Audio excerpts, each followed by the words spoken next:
Welcome everyone to the PJ's Cast. I'm your host Pierce, alongside my usual co-hosts Jimmy and Dylan. But we have a special guest today, making his yearly appearance on the show, Chris Peters of Daily Faceoff. How's it going, Chris?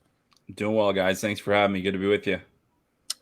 Yeah. How have you been this past year or so since we last? Uh Busy, I guess. It's just a lot of different jobs, a lot of different things to go on. It's been a weird year. We're still not quite back to normal in the prospect world in terms of the way things have kind of gone with COVID and things like that. So we didn't have a World Juniors. We'll have it in August, but aside from that, yeah, it's been good. Been good to be with Daily Face Off this year. And Yeah, I mean it's been a fun year after being on my own last season. Yeah, it's been good. How was going to Germany for the World Under 18s?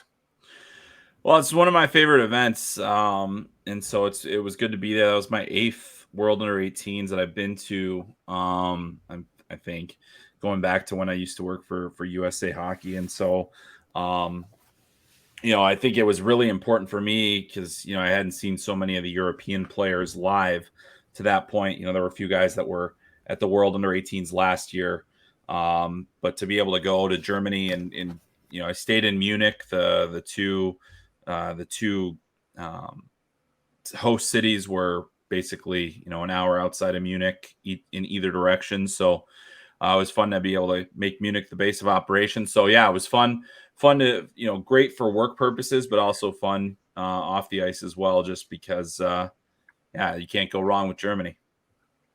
Yeah, we actually have a friend, a listener of the show, who lives in Germany. I think she got to catch a couple of the games. So Oh, very yeah. good. Um, So we're gonna get into the questions. Unfortunately, Schmidt won't be able to join because of his internet, but we'll go on with the questions here. So we got you kind of at a perfect time because last week you dropped your top 100 rankings. How long did that take you to get to that to do that? Well, I mean, it's basically the whole year. I mean, Yeah, it's the year-long process in terms of evaluating players, and there's way more work that ends up not showing up on the page essentially when you do that. You have to see a lot of games, you have to watch a lot of video, you have to go to a number of events, and I was lucky enough this year to be able to go to a number of things. And would have gone to the World Juniors, but pulled the plug on that one once we realized that the Omicron variant was ripping through Alberta pretty good there. And then oh obviously we ended up seeing that go away. So, but I mean, I'd say that, in terms of the actual, when you finally get down to it and you start writing, I mean, it'll take a few days to really write the whole thing, make sure it's right, usually about a week plus of actual writing and editing and everything else. But yeah, I mean, in terms of ordering the players, I changed the order like right up until the last minute, essentially. Like the night before, I'm moving guys here and there, and it's just it's usually, I think that just happens over the course of the draft. You're just like, I get a feeling like, oh well, this guy, you try to be as methodical as you can, but sometimes you just got to go with your gut on some of those decisions. And there are a few guys where you're debating right up until the last minute, and I don't think I've ever spent more time in a single season on, the top three picks than I did this year, just in terms of who's it going to be, what order are they going to be in. It was the busiest I've ever been in trying to determine that. yeah. So right off the bat, you can see on the list that you've gone maybe a little bit against the grain, and you have Logan Cooley at number one instead of Shane Wright, and even like someone like Corey Proman put Yaroslavkovsky at number one. So what was your thought process behind putting Logan Cooley at number one? Because I actually think he's a good chance for like to be the number one upside player in this draft because he's got again the upside and like the creativity and flash to his game. And I'm just wondering if that was your thinking or if you had another thought process behind that. Yeah, so my main thought process was that this is a year where we didn't really have anybody that had played the way that you would expect the number one pick to play, like production wise, all the different things. None of them really produced at a level that was comparable to that of the last several top picks. I mean, years where defensemen went number one, it was a little different. But you're not judging them on points as much as you are on as forwards, and forwards, obviously the points aren't everything. And I think you kind of hit it on the head there with basically Logan Cooley being the highest upside player. I think he has the highest ceiling of those three players, Slafkovsky and Wright. I think Shane Wright's been very good, but his progression hasn't been amazing year over year. He did miss all of last season, which I'm sure factored into the way that he played this year. But I think you look at him and you say, well, if we look at his points per game average, he'd be the lowest of number one picks out of the OHL, of which there have been several, going all the way back to Rick Nash. And the same thing though for Slafkovsky, didn't have the great numbers like you would expect. And then Logan Cooley had pretty good numbers, but they weren't earth-shattering by any stretch of the imagination. But you look at the speed, the skill, the explosiveness, the competitiveness that he plays with. I just think he plays the game fast. I think he plays it effectively. And when I looked at it, I said, which of these three players has the best chance to be a star in this league? And I think it's Logan Cooley, even though I would say that Shane Wright's the safe bet. But Logan Cooley is the guy that I think just has more upside. And kind of to transition to the next question that we have here, I think the presumptive first overall pick is still going to be Shane Wright. I'd just be very shocked because, again, that's a safe pick, and I'd just be very shocked. You're in Montreal, you got the first overall pick. I just don't see the Canadians going with Cooley or even Slafkovsky. So, again, I'm going to hand it over to Jimmy here. Oh, yeah, no. Yeah, definitely curious when it goes on past the first pick. It'd be huge surprise, of course, if Montreal goes anywhere else. But what do you see this for the Devils at number 2? How do you see this from their perspective? Yeah, I mean, I think for them, it's kind of interesting because you've got Nico Hischier and Jack Hughes as your 1-2 down the middle for now, and I think both Wright and Cooley are going to be centers at the next level. In the case of Cooley, and really even Wright too, because he's 6 foot even essentially, so it's not like he's towering. He's certainly bigger than Cooley is, but that kind of just seems a little bit redundant to me. So I think if you're the Devils, you can go a number of different ways. I think they're in such a good position to be at number 2 because you could potentially trade back if you wanted to. You could get some more assets and still get an impact player if you're able to stay within the top 10. Or I think that the most likely scenario is that they draft Slafkovsky and have that top tier winger to go along with those top 2 centers. They already have Alexander Holtz in their system, and you move on from him and you get a chance to, or not move on from him, but you get to add to that and have a little bit more solid of a top 6. There's also the chance that they could go with one of the defensemen as well. They got a couple right shot guys. They got some really good left shot guys.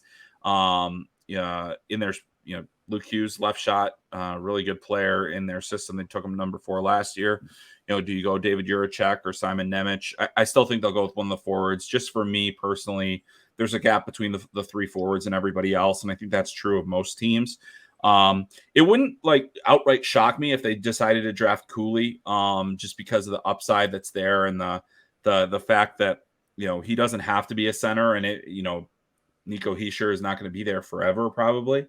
Jack Hughes probably will be there for a long time. He's not the kind of guy that you would want to give up. And really, Hischier isn't either at this point. But still, if you have a chance, if you find something better, you have a guy that you think will be a better top 6 center. But I don't know how many teams would want to have their number 1 and number 2 center be, sub 6 foot guys. So that's the other thing that you kind of have to consider. But I think that Slafkovsky gives them a chance to get bigger up front, but I wouldn't outright, rule out that they would trade the pick. It's certainly a possibility. Interesting.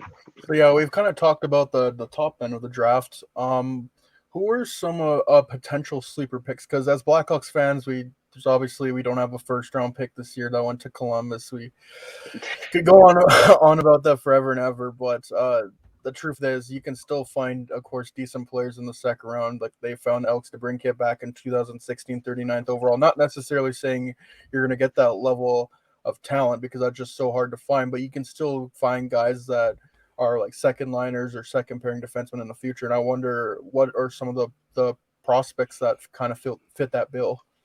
Yeah, so I wouldn't say that it's necessarily sleepers so much as it is, guys that are good players in that range. I think in that earlier first round pick or second round pick rather, there's a number of quality players that you could kind of get in that range, like guys like Danny Zhilkin from Guelph, who's got some skill and some good energy that he plays with. Reed Schaefer from the Seattle Thunderbirds, who probably has trended into the first round and may not be available, but he's a guy that I've kind of looked at as a potential Hawks pick because he's basically got some top six upside to him.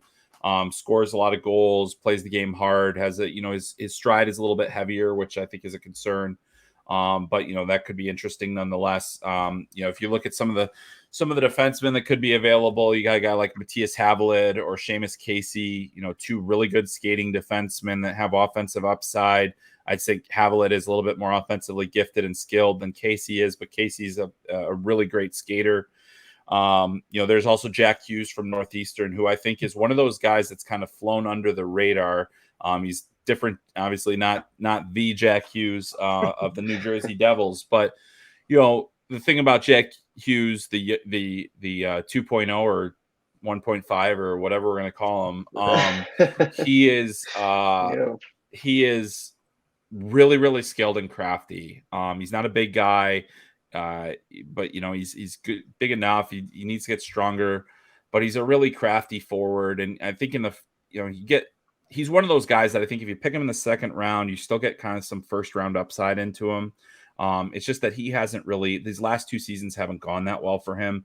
He was at one point one of the top forwards in his birth year, and it just hasn't progressed. And that's a reason that he's in the second round range for me. But, those are guys, those are just a number of the names that you can kind of expect in that second round range that could be there, that I think will still be worthwhile and could give you some really good value. So it's not easy to find those guys. Obviously, Alex DeBrincat falling there, Brandon Saad falling in the second round a few more years back, there is value to be had. But yeah, you're often looking at guys that fell for one reason or another. And you just kind of wait and see what's there. And you try to make the best pick that you can with the work that you did all year. Yeah, and the biggest thing with the Blackhawks is they have essentially no like high-end forward prospects after Lucas Reichel, and they desperately need that high-end skill going forward. And I kind of want to loop this into the next question because I still, every time when I think about the Blackhawks last year draft, I remember we were doing like a live stream for the podcast, and it was the 32nd pick. And I heard from the WHL, and one of the players I was like banging my fist on the table for them to draft was Logan Stankoven. And then I hear Nolan Allen, and I'm like, oh, what? I've never really heard of this guy. And I was just completely underwhelmed by the Blackhawks draft last year with them going with pretty much low event players. Like Colton Dach, from what I heard, had a decent year in the CHL, and Ethan Dalmastro, I've heard great things about him, but just other than that, even Jalen Lupin won the WHL championship with the Oil Kings, but it's just there was even like other guys that fell, like Logan Stankoven's one of them. Atu Ratu had a great year in Finland, and I'm wondering what your thoughts were on that class, because I was not a huge fan, because I'm always someone who thinks you should swing for upside, and they just went for so many low event players. Yeah, I didn't think it was a very good draft, but you're never going to be in a great position when you have that, and it's funny. I talked to a few guys, because when the draft happened, the World Junior Summer Showcase was starting, so I was actually there while that was going on. So there were a ton of scouts there, and I kind of flamed the Nolan Allen pick. I think I heard, and I heard about it from them, and I was just like, I stuck to my guns on it too. I was just like, he's a really good physical defenseman. He might turn into something. I don't think that's the kind of player you take in the first round. I had Logan Stankoven as a guy that was a first round pick. And we should mention though that Nolan Allen had a really good year this year. He played extremely well. His point totals was up. He still is just he hits everything. I think he's going to be an NHL player, you know, and at 32, you're mainly just hoping that you get an NHL player at that point. Like you're not, but yeah, you leave a lot of upside on the table. And I think, you know, one of the things that I know a lot of Blackhawks fans were just so gung ho about, you know, not necessarily you guys, but just the people that I would hear from was getting size, getting bigger, getting, you know, not drafting small skill guys, not, you know, trying to, you know, follow like the Maple Leafs draft model or anything like that. And, you know, they went and obviously didn't draft for skill. They went for some of those bigger players. And yeah, but I mean, it happens. And, well, you know, time will tell with that draft class. It's still way too early to judge them. This is really, you think back on, you know, the WHL guys only had 20 some games last year, 20 max of 24, 25 games last season. And so now they're, you know, they had a full season this year. We got a better idea on a lot of guys. Stankoven had, you know, you know, he's one of those guys where a lot of teams are going to say, what did we miss there? You know, because he was so good. And what they missed was that he's not big, you know, he's not big, but how much does that matter essentially in the end? Yeah. Because I think Dallas, you look at Dallas's draft, I thought they were nuts to take Wyatt Johnston as early as they did because he just hadn't played all season, and you were drafting him off of 2 years prior, and how much was he going to progress, and he was the best player in the OHL this year. And so, Yeah. you know, it's like, oh wow, and then so they got him and they got Stankoven. So it's like, oh my gosh, what did they do? I'm pretty sure they had. I was gonna say, I'm pretty sure they had 3 of the leading scorers in like each of the CHL leagues. Like Maverick Bork was up there Yes. in the CHL, and then Yeah. Wyatt Johnston and Logan Stankoven. Yeah, And of course, so that's Aaron That's Dallas. an awesome draft. Now, Yeah. you know, the one thing that I'll say that I have learned over the years is don't take a victory lap based on junior production. You know, like that's the thing. Yeah. Like you have to wait and see. A lot can change. There have been a lot of guys where I got excited. I was like, oh, I was right. He had a big year in the OHL. And then it's like, wow, he's still not on the NHL roster like 3 years later. You know? So I think for those guys, it's a little different. Stankoven might take longer than Johnston, but yeah, but I mean, and last year was a weird year. It was just a weird year to draft. You know, I think this year it's going to be the same thing. And next year I think we'll be back to as close to normal as we possibly can be, you know, given the circumstances. So I'm really looking forward to getting there. And yeah, that's the thing. Like nothing against Nolan Allen. I really hope he pans out, but that's more on like the scouting department. And again, like looking at Logan Stankoven having the year that he had, it really burns. He's going to be playing in Dallas, but also they're still like they're not fully developed. Like Nolan Allen could be an everyday regular NHL player, and I think Logan Stankoven's going to make it. But at least you can walk away with a player in that draft. But it certainly stings a little seeing what Logan Stankoven's done, especially when they could have drafted them. But anyways, moving on to the next question here. Jimmy, I'll let you ask this one. Well, you know, young forward, young short winger Joakim Kamal of Finland. He's been a bit polarizing with scouts. You know, obviously, this guy's we're looking more towards the earlier first round again. Yeah, Chris, I'm curious, where do you have him on your list, and what do you think about him yourself? Yeah, I mean, I think Kamal is one of the best players there is in the draft. You know, I had him. He's moved around my board a fair amount. I had him 8th for this draft, and you know, the interesting thing about him is that he had such incredible production. You look at his production versus Juraj Slafkovsky's, and it's not close. They played in the same league, and Kamal's numbers were so much better than his. And still, you know, he battled injury towards the second half of the season. Interestingly enough, like, you know, he measured at the combine at like 5'9", and all season long we had been like, he was like 5'11", 6 foot, like where he was listed. And it's like, that's a big difference, you know, like that's in hockey terms, that's a pretty big difference. But the reason I like him is I think he can skate. He's got great offensive sense. He's a goal scorer. He has a goal scorer's shot. You know, he can drive play a little bit from the wing. And, you know, I think that he's got a chance to be a real special player down the road.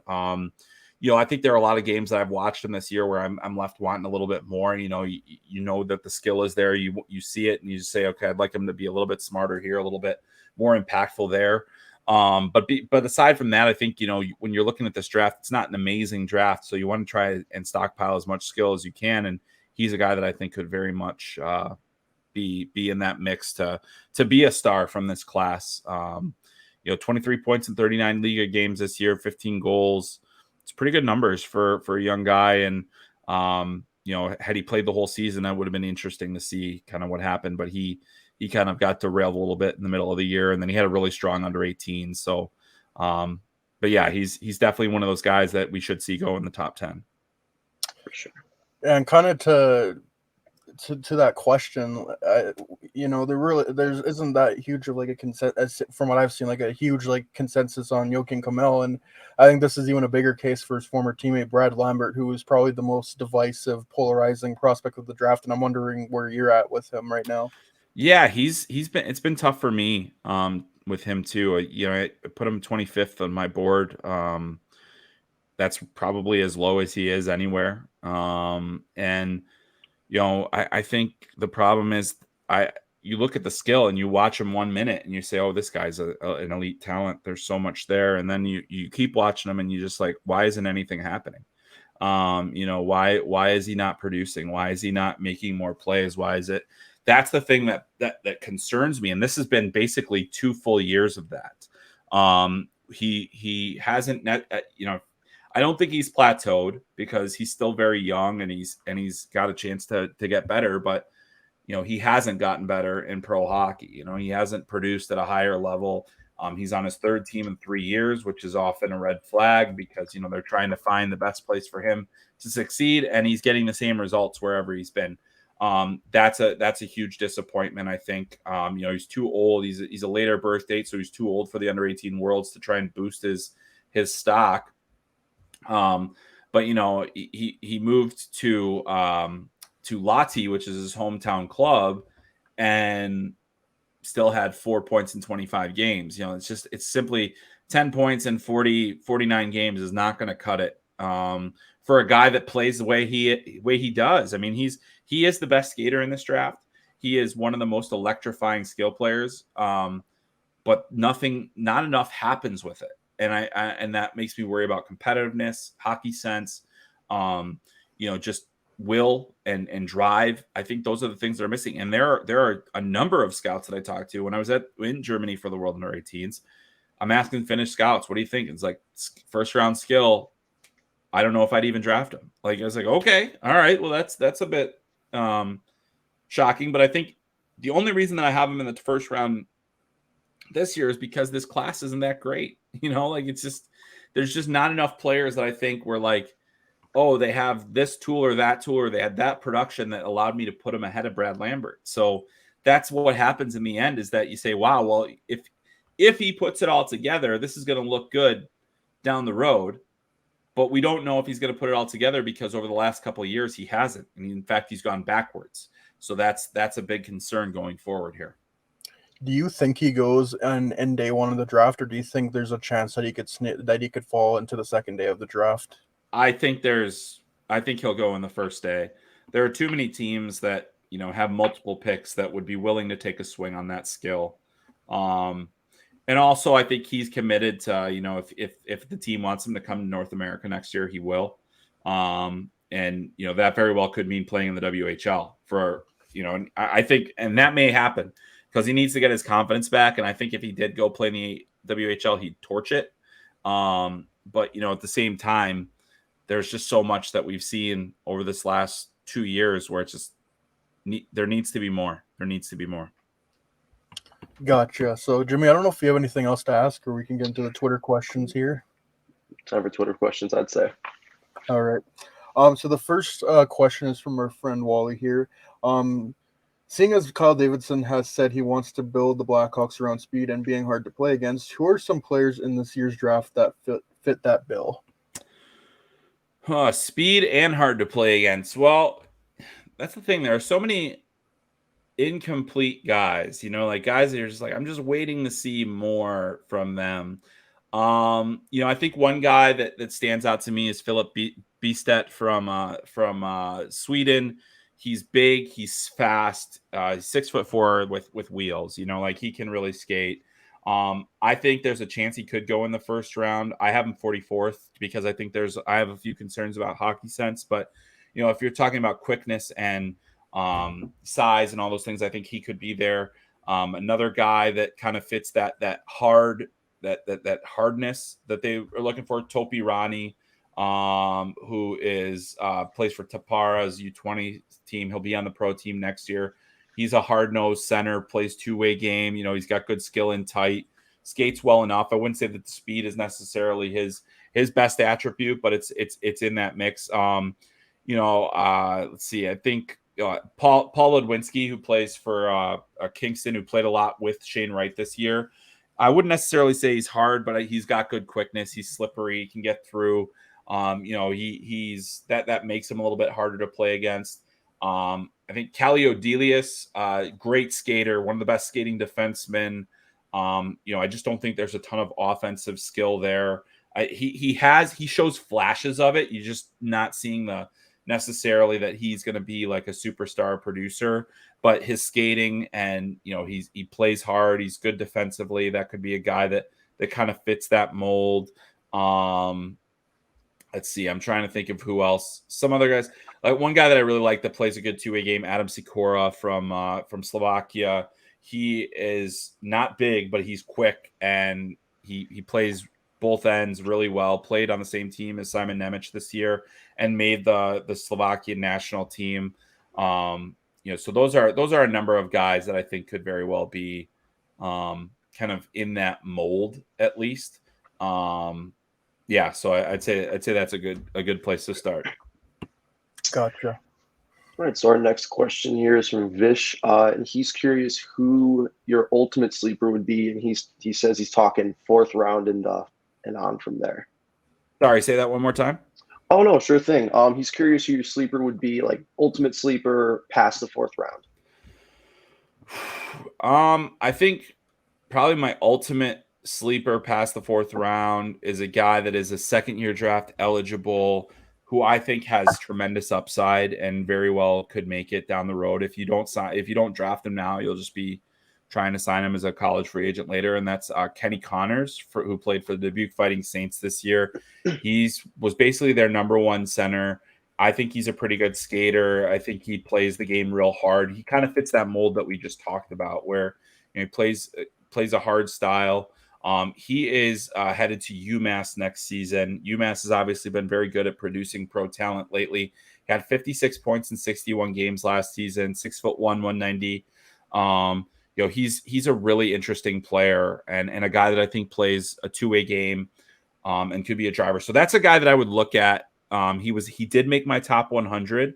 So, that's me saying I think there's a chance that he goes in those first three rounds, but I think it's unlikely. He was not listed by Central Scouting on their final ranking. So there are plenty of guys over the years that have been picked that weren't on Central Scouting's list, and I think he's going to be one of them because he had 18 points in 50 USHL games last year, 56 and 61 this year, and just looked like a guy that could be in the NHL, 3-4 years down the line. All right, awesome. Kind of my one more question. Oh yeah, you go. Oh, I forgot about. You want to get to that? Yeah. Okay, sure. Well, I'm just gonna ask the first one here. Comes from I can't even say his name. Reese Johnson fan on Twitter. Are there any? Well, he words it this way: are there any highly rated prospects in this draft that you believe will be busts? Ooh, I think there's a chance that Brad Lambert is that guy. I definitely worry about him. He's a guy I put in the first round because, I felt pretty strongly that there just wasn't anybody out there with,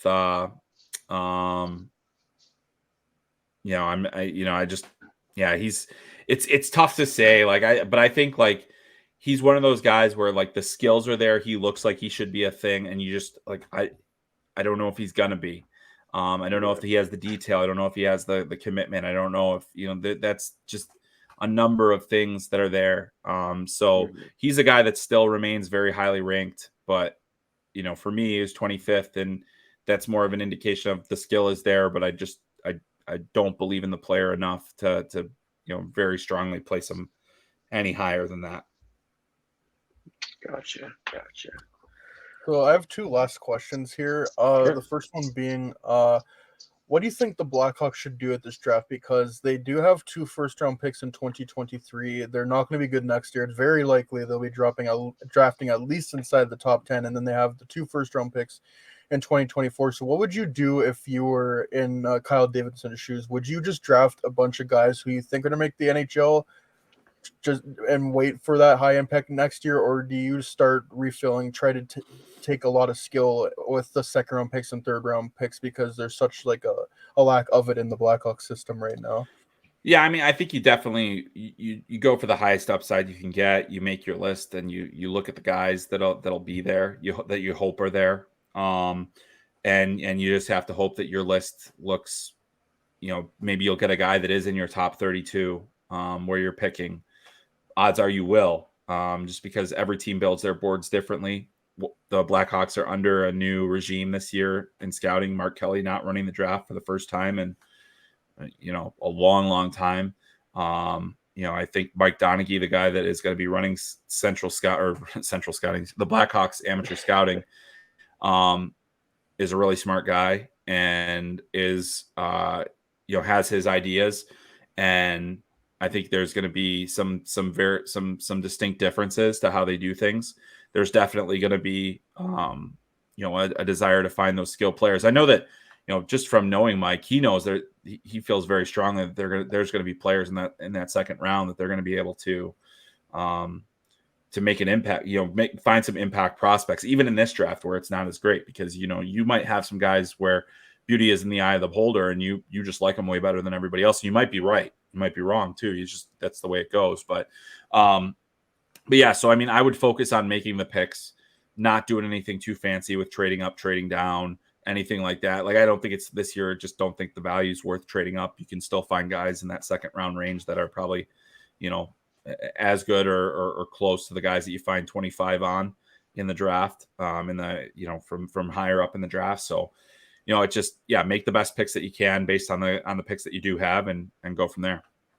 Well, it's kind of good to hear about Mike Donaghy here, because I don't really know much about him. We don't really even know much what Kyle Davidson's going to do. So this is kind of why we brought you on, to sell us on a little bit of hope here, because it's looking pretty bleak. But the last question I have here is, what is your hot take for the upcoming draft, whether it's stuff you've heard of from scouts or just your own personal feeling? Wow. I mean, I think, if you ask me to take the top 3 picks, the guys that I have in my first 3, so Cooley, Wright, and Slafkovsky, if you gave me the choice between picking them as being the best player in the draft or the field, I would take the field. So, which is not really that much of a hot take, because when you really think about it, how often is the number 1 pick the best player from the draft? Often, yes, like McKinnon, but then there have been years where it's RNH and it's Nail Yakupov, and you could say that maybe Rasmus Dahlin isn't going to be the best from his draft class. You can say for sure that Nico Hischier is not the best player from his draft class. So I think that there's a strong likelihood, just because of how weird this draft has been. I feel strongly that the player with the highest potential to be a star in this draft is Logan Cooley. But I think if you were to say, give me the rest of the entire draft class as against the top 3 guys, I would take that class. I mean, the odds are in my favor that way, because there are obviously a lot more players. But normally in a draft, those first 3 picks, there is a significant difference between them and the next wave. And this year, I'm just not so certain that will be the case. It probably will be next year, I think. I would hope so. Yes. Yeah. All right, Chris. Jimmy, I don't know if you have anything else to ask, or we can wrap this up. No, I think we're good to go. Yeah. So I say this. I think I say this every time you come on, or even just like people who scout prospects in general. They just know know their shit. Like, I don't know how else to put it. So it's always good to That's have you on and just hear you talk. That's and the shut up. goal. That's Yeah. the goal. Aren't we all trying to know our shit, Pierce? Yeah. So, thank you for coming on, Chris. I have to ask, are you coming to the Montreal draft, or do you know that yet? I am not going to be there. Because we're actually going to be there. We actually, we've like booked everything. We got tickets for the second day of the draft. I remember like the first day tickets sold out so quickly, but Schmitty was able to get us some tickets, so we're going to both days of the draft. Oh, well, so awesome. I'm bummed to not go. I'm bummed to not go. Timing didn't work out. I'm going to be switching jobs pretty soon here, and so I'll be kind of in limbo for a little bit there. So, but yeah, that's you guys are going to love it. It's a great experience. It goes crazy. You'll see a lot of great people that you follow on Twitter and stuff like that. And, yeah, we already got. Feel free to introduce yourself to them. It's a great group of people out there. A lot of the writers and obviously the scouts and everybody else. There's a lot of really nice people that you'll come across around draft time. So it's a great opportunity for you guys to be there, and I hope you have a great time. Thank you we very already much, got some like interviews planned. Like, I can't say who just yet, but some pretty big names. And also I can't wait to hear Gary Bettman not only boo Gary Bettman, but hear him say, "I have a trade to announce." I'm very much. There have been some good moments from that too. So yeah, enjoy it all, boys. It'll be a lot of fun. Thank you very much, man. Oh, Seriously, it's been great having you on again. What was it you said, Pierce? It's like it's an annual holiday. We have a Chris Peters Day here on the PJs Cast. Now we have to. It's been 3 years in a row. Yeah, it's my pleasure to do it. Thanks for having me, guys. Of course, take care.